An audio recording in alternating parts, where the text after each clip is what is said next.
மாஸ்டருக்கு வணக்கம். அனைத்து சகோதர சகோதரிகளுக்கும் வணக்கம். இப்போ நம்ம பாபுஜி மாஸ்டர் எழுதின சத்யோதயம் புத்தகத்தில் வழிமுறைகள் அப்படிங்கிற 3வது சாப்டர் பார்த்துட்ருக்கோம். இப்போ அதில் பேஜ் நம்பர் 27, 28, 29 இதில் மாஸ்டர் என்ன சொல்லியிருக்காங்க அப்படிங்கிறத பற்றி பார்க்கலாம். இப்போ ஒரு படைப்பு அப்படிங்கிறது எப்படி உருவாச்சோ அதே மாதிரி கடவுளினுடைய சங்கல்பத்தால் ஒரு ஆன்மா அப்படிங்கிறதும் அதுவும் தன்னை சுற்றி ஒரு படைப்பை உருவாக்கிக்கணும் அப்படிங்கிறதுக்காக சுய உணர்வு இது ஒரு ஆன்மாவிற்கு தோன்றியது. அதே மாதிரி கடவுளினுடைய படைப்பு மாதிரியே ஒரு சிருஷ்டி எப்படி உருவாச்சோ, ஒரு பிரபஞ்சம் அப்படிங்கிறது எப்படி உருவாச்சோ அதே மாதிரி ஆன்மாவும் தன்னை சுற்றி ஒரு சின்ன சிருஷ்டியை உருவாக்க ஆரம்பிச்சது. அப்போது அந்த சிருஷ்டி அப்படிங்கிறது தான் உரைகள், அதாவது ஆணவ உரைகள் அப்படின்னு சொல்லலாம். இது எப்படி ஒரு படைப்புக்கு ஒரு சின்ன சலனம், அதாவது ஷோப் அப்படிங்கிறது தேவைப்பட்டதோ, அந்த அசைவு சலனம், அதாவது அமைதியின்மை கலக்கம் அப்படிங்கிறது எப்படி தேவைப்பட்டதோ அந்த உலக சிருஷ்டிக்கு ஒரு முக்கிய காரணமாக இருந்த மாதிரி ஆன்மா தன்னை சுற்றி அந்த சிருஷ்டியை உருவாக்கிக்கிறதுக்கும் ஒரு ஷோப், அதாவது சலனம்னு சொல்லலாம், இல்லை அசைவுன்னு சொல்லலாம், அமைதியின்மை கலக்கம், இது ஒரு இன்றியமையாத ஒரு விஷயமாக இருக்குது.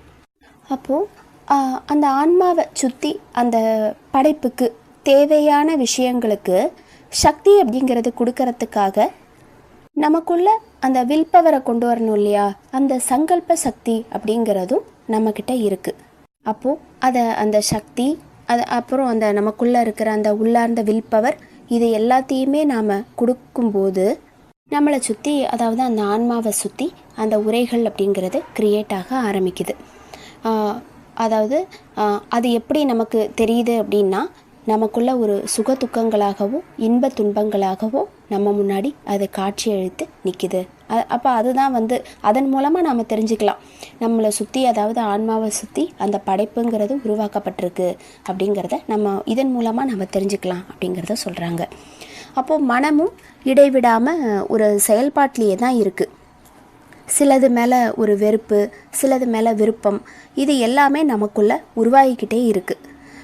அதாவது எது ஒன்று எடுத்தாலுமே அதனுடைய 2 எல்லைகளை தோற்றுவிக்குது அப்படிங்கிறத சொல்கிறாங்க. அதாவது அது பாசிட்டிவாகவும் இருக்குது, நெகட்டிவாகவும் இருக்குது, இன்பம் துன்பம் அப்படிங்கிற மாதிரி. அப்போது இந்த மாதிரி தான் நமக்குள்ளே துன்பங்கள் உருவாகுது அப்படிங்கிறத சொல்கிறாங்க.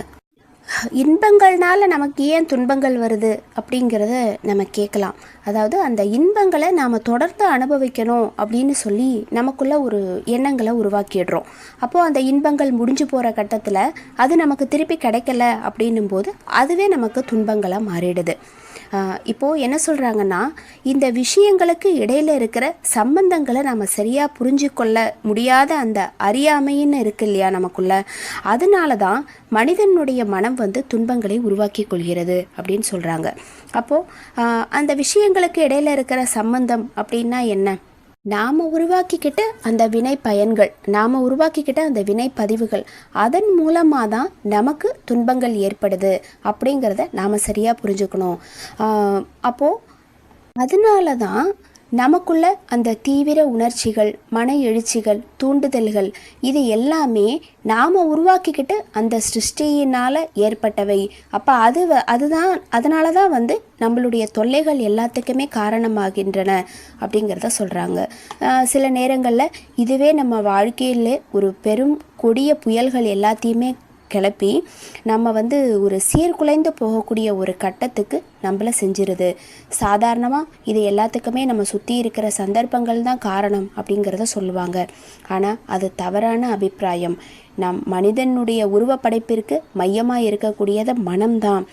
உடல் வாயிலாக வெளிப்படுறது எல்லாமே அந்த மையத்துலேருந்து, அதாவது அந்த மனதிலேருந்து தான் வெளிப்படுது. அப்போது நாம் உருவாக்கிக்கிட்டது தான் நம்மளுடைய தொல்லைகளுக்கு காரணமாக இருக்குங்கிறத நாம் சரியாக புரிஞ்சுக்கணும் அப்படிங்கிறத மாஸ்டர் சொல்கிறாங்க. மனம் அப்படிங்கிறது எண்ணங்களினுடைய வாகனம் அப்படின்னு சொல்கிறாங்க. இப்போது பொதுவாக என்னென்னா, இப்போ ஒரு கல்லை எடுத்து ஒரு குட்டையிலையோ இல்லை ஒரு ஏரியிலையோ நம்ம தூக்கி போடுறோம் அப்படின்னா அந்த கல் விழுந்த இடத்துல சுற்றிலும் ஒரு நீர் சுழல், அதாவது அலை அலையாக நாலா பக்கமும் அது பரவுது, அது உருவாகி. அதே மாதிரி இப்போ ஒரு மெழுகுவர்த்தியை ஏற்றணும் அப்படின்னும் போது அந்த ஒளி வந்து அறை ஃபுல்லாக வந்து அது முழுவதுமாக பரவி அது பிரகாசிக்குது. அந்த எரியக்கூடிய அந்த மெழுகுவர்த்தியிலேருந்து எல்லா திசைகள்லேயும் ஒரு அழகான அதிர்வலைகள் அப்படிங்கிறது பரவுறது தான் அந்த எல்லா இடத்துலையும் அந்த ஒளி பிரகாசிக்கிறதுக்கான ஒரு காரணமாக இருக்குது. இப்போ இதே மாதிரி தான் நம்மளுடைய எண்ணம் அப்படிங்கிறது, அந்த மனதிலேருந்து உருவாகக்கூடிய அந்த எண்ணம் அப்படிங்கிறது, அது நல்லதானாலும் சரி கெட்டதானாலும் சரி, அது மனிதனுக்குள்ளே உள்ளேந்து வரும்போது அந்த அதிர்வலைகளை மனதிலேருந்து உண்டு பண்ணிடுது. அப்போது அது ரொம்ப தொலைவு எல்லா திசைகள்லையுமே அது பரவுது அப்படிங்கிறத சொல்கிறாங்க. அப்போது நம்மளுடைய உயிர் அப்படிங்கிறது உணர்வுகளினுடைய வாகனம் அப்படின்னு சொல்கிறாங்க. காற்றுங்கிறது ஒலியினுடைய வாகனம், நம்மளுடைய மனம் அப்படிங்கிறது எண்ணங்களினுடைய வாகனம். இப்போ எண்ணங்கள்ங்கிறதுக்கு ரொம்ப சக்தி இருக்குது. அதை வந்து ஒரு மனுஷங்கிட்டேருந்து இன்னொருத்தனுக்கு, அதாவது ஒரு மனிதர்கிட்டேருந்து இன்னொருத்தங்களுக்கு நம்மளுடைய மன சூழல் மூலமாக சீக்கிரமாக அந்த எண்ணங்களை கடத்த முடியும் அப்படிங்கிறத சொல்கிறாங்க. ஒரு மனிதனுக்குள்ளே ஏற்படக்கூடிய, இல்லைன்னா ஏற்கனவே ஏற்பட்டிருக்கிற அந்த எண்ணங்கள் எல்லாமே ஆகாயத்தில் மிதந்த மாதிரி ஒரு சக்தியாக மாறிடுது. இப்போ இந்த உலகத்தில் நாம் செய்யக்கூடிய செயல்கள் எல்லாமே அந்த தெய்வீக மண்டலத்தில் அந்த சூழ்நிலையில் ஒரு பெரிய தாக்கத்தை ஏற்படுத்துது அப்படிங்கிறத நாம் புரிஞ்சுக்கணும். அப்போது நம்மளுடைய செயல்பாடுகள் எல்லாமே இதயத்தினுடைய உள்ளுணர்வோடு இணைஞ்சு செய்யும்போது அந்த அண்ட வெளியில், அதாவது அந்த தெய்வீக மண்டலத்தில் ஒரு பதிவுகள் எல்லாத்தையுமே உருவாக்குது. அது மட்டும் இல்லாமல் அது மனித மனதையும் பாதிக்குது அப்படின்றத சொல்கிறாங்க. அப்போது அந்த பதிவுகள் எல்லாமே மேலும் மேலும் ஒரு சக்தி வாய்ந்ததாக மாறிடுது. மனிதர்களுடைய இதயங்கள் அதால் தாக்கப்படும் போது இன்னும் மேலும் பாதிக்கப்பட்டு அதோட விளைவாக எண்ணங்களை தொடர்ந்து அதிக அளவில் உண்டு பண்ண ஆரம்பிக்குது. இந்த மாதிரி தான் நாம் பிறந்ததுலேருந்தே நம்ம சுற்றி இருக்கிற சூழ்நிலையை நாம் கெடுத்துட்டு வரோம். அப்போது இதை தான் வந்து மனச்சூழல் அப்படிங்கிறத மாசுபடுது அப்படிங்கிறத சொல்கிறாங்க. இப்போ இந்த மனம் அப்படிங்கிறது தான் எல்லாத்துக்குமே ஒரு காரணமான ஒரு விஷயமா இருக்குது. அதாவது அதே மனதை நாம் நல்ல வழியில் திருப்பி நம்மளுடைய செயல்பாடுகளை கொண்டுட்டு போனோம் அப்படின்னா அந்த இறைத்தன்மையை நாம் உணர முடியும் அப்படிங்கிறத மாஸ்டர் சொல்கிறாங்க. அப்போது நம்மளுடைய மனம் வந்து ஒரு இணக்கமான நிலையை அடைந்த ஒரு கட்டம், அதாவது ஒரு சமநிலையை அடைந்த கட்டம் அப்படிங்கிறது வரும்போது நம்ம சுற்றி இருக்கிற சந்தர்ப்பங்களோ சூழ்நிலைகளோ நம்மளை பாதிக்கிறதில்ல. அப்படி இருக்கும்போது நமக்குள்ள ஒரு கலக்கம் இருக்காது, அமைதி சாந்தம் மட்டும்தான் எல்லா பக்கத்துலேயுமே இருக்கும். அந்த தீவிர உணர்ச்சிகள், மன எழுச்சிகள், ஆசைகள், இதனுடைய தீவிரம் எல்லாமே குறைந்து துன்பம், துயரம், இன்பம் இது எல்லாமே நம்மளுடைய பார்வையிலேருந்து மறைந்துடும். அப்போ நம்ம மனம் வந்து சமநிலை அடைந்துருச்சு அப்படிங்கிறத நம்ம புரிஞ்சுக்கலாம். அப்போ மனம் வந்து இணக்கமான ஒரு நிலையை அடையும் போது நமக்கு பதிவுகள் ஏற்படாது. அந்த எண்ணங்கள் மூலமாக வரக்கூடிய பதிவுகள் அப்படிங்கிறது எண்ணங்கள் உணர்ச்சிகள் மூலமாக அந்த பதிவுகள்ங்கிறது உருவாகிறது நிற்கும். பொதுவாக அதுதானே நமக்கு சமஸ்காரங்களாக உருவாகுது. இப்போ சமஸ்காரங்கள் அப்படின்னா என்ன? சமஸ்காரங்கள் அப்படிங்கிறது அந்த உணர்ச்சியின் மூலமாக ஏற்படக்கூடிய காரண காரிய சமன்பாடு அப்படின்னு சொல்கிறாங்க. மனம்ங்கிறது ஒரு காரணத்தை கிரியேட் பண்ணுது. ஏதோ ஒரு விஷயத்தை பார்த்து அதை செய்யணும் அப்படிங்கிற ஒரு காரணத்தை கிரியேட் பண்ணுது. அது செயல்களாக உருமாறுது. அந்த செயல்களை வந்து உடல் ரீதியாக அந்த புலன்கள் வந்து செய்யுது.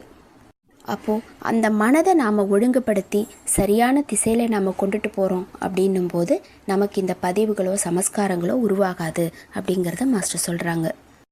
அடுத்தது ஆசைகள். நம்மளுடைய ஆசைகள் அப்படிங்கிறது தான் நம்மளுடைய துன்பங்களுக்கு காரணமாக இருக்குது. அதான் ஆசைகளே துன்பத்திற்கு காரணம் அப்படிங்கிறத புத்த பெருமான் சொல்லியிருக்கிறாரு. நம்மளுடைய ஹார்ட்ஃபுல்னஸ் ப்ரேயரே என்ன சொல்லுது? ஆசைகளுக்கு அடிமைகளாக இருப்பது எங்கள் முன்னேற்றத்தை பாதிக்கிறது அப்படிங்கிறத சொல்லியிருக்காங்க. அப்போது மாஸ்டர் என்ன சொல்கிறாங்கன்னா, ஆசைகளே இல்லாத ஒரு நிலையை வந்து நாம் உருவாக்கணும். நம்மளுடைய ஆசைகளை நாம் குறைச்சிக்கிட்டு வாழும்போது மட்டும்தான் நாம் அந்த துன்பத்திலேருந்து விடுபடுறதுக்கான ஒரே வழி. ஆசைகள் குறைஞ்சிச்சு அப்படின்னா துன்பங்களும் சேர்ந்து குறைஞ்சிரும். அதே நேரத்தில் அந்த ஆசைகளை ஃபுல்லாகவே துறக்கிறது அப்படிங்கிறது ஒரு கடினமான விஷயம். ஏன்னா ஆசை அப்படிங்கிற அந்த வலையில் தான் நாம் சிக்கிக்கிட்டு இருக்கோம். அப்போது நாம் எந்த அளவு அதுலேருந்து நம்ம விடுவிச்சுக்க முயற்சி பண்ணுறோமோ அந்த அளவுக்கு அந்த வலையினுடைய இழைகள்ங்கிறது நமக்கு உறுதியடைஞ்சிக்கிட்டே போகுது. எப்போவுமே ஆப்போசிட்டாக நம்ம அதை விட்டு வெளியே வரணும் அப்படின்னு சொல்லி விடாப்படியாக நம்ம போராடுறோம் அப்படின்னும் போது அதனுடைய முடிச்சுகள்ங்கிறது இறுக்கிக்கிட்டு தான் இருக்கும். இப்போது அந்த சிக்கல்லேருந்து நம்மளை விடுவிச்சுக்கிறதுக்கு ஒரே ஒரு வழி தான் இருக்குது. அது என்ன அப்படின்னா, அதுலேருந்து நம்ம இதை விட்டுறணும் அப்படின்னு சொல்லி போராடுறதை காட்டிலும் நம்மளுடைய கவனத்தை அதுலேருந்து திருப்பி அந்த மெய்ப்பொருள் மேலே நாம் நிலைநிறுத்தணும் அப்படிங்கிறத சொல்கிறாங்க. ஏன்னா ஒரு ஆசையிலேருந்து தான் பேராசை உருவாகுது. அந்த பேராசைங்கிறது நம்மளை கோபத்துக்கு கூட்டிகிட்டு போகுது. அப்போ அந்த கோபம் நமக்குள்ளே அதிகமாக வரும்போது நமக்குள்ளே இருக்கிற விவேகத்தை நாம் இழந்துடுறோம். அப்போது அந்த விவேகத்தை நாம் இழக்கும்போது நம்மளை நாமே அழிச்சுக்கிறதுக்கு நாம் தயாராகிடுறோம். இப்போது அந்த ஆசையை நாம் கவனிக்காமல் இருக்கக்கூடிய ஒரு பழக்கத்தை நாம் வளர்த்துக்கிட்டோம் அப்படின்னா அது காலப்போக்கில், ஏன்னா நம்மளுடைய பார்வைங்கிறது அந்த இறைவனை நோக்கி அந்த நோக்கத்தை நோக்கியே நம்ம போயிட்டுருக்கும்போது காலப்போக்கில் அது நம்ம பார்வையிலேருந்து மற்ற விஷயங்கள் எல்லாமே மறைய ஆரம்பிச்சிரும் அப்படின்னு சொல்கிறாங்க. அப்போது இதோட விளைவாக துன்பங்கள் எல்லாமே நமக்கு குறைஞ்சிரும். மெய்ப்பொருள் மட்டும்தான் நம்ம கண்ணு முன்னாடி எப்போவுமே இருக்கும்.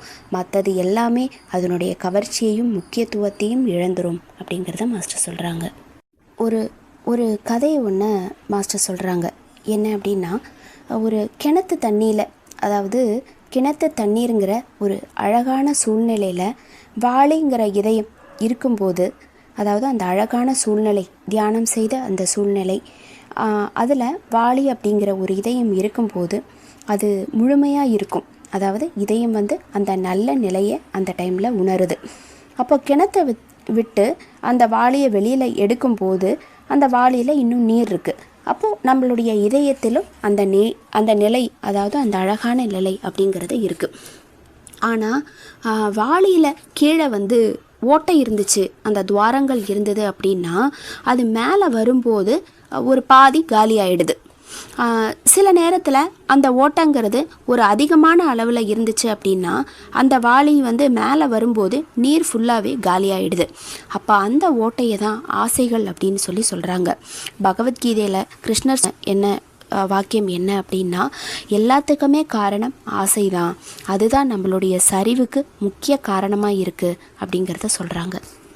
அப்போது நம்மளுடைய எண்ணத்தை அந்த உயர்ந்த ஒன்றின் மேலே நம்ம திருப்புறோம் அப்படின்னும்போது அதை நோக்கி நம்ம பயணத்தை நாம் செய்யும்போது மற்றது எல்லாமே நம்மளை விட்டு காணாமல் போயிடும். அது கூடிய விரைவில் நடக்கும் அப்படிங்கிறத மாஸ்டர் சொல்கிறாங்க. அனைத்து சகோதர சகோதரிகளுக்கும் நன்றி. மாஸ்டருக்கு நன்றி.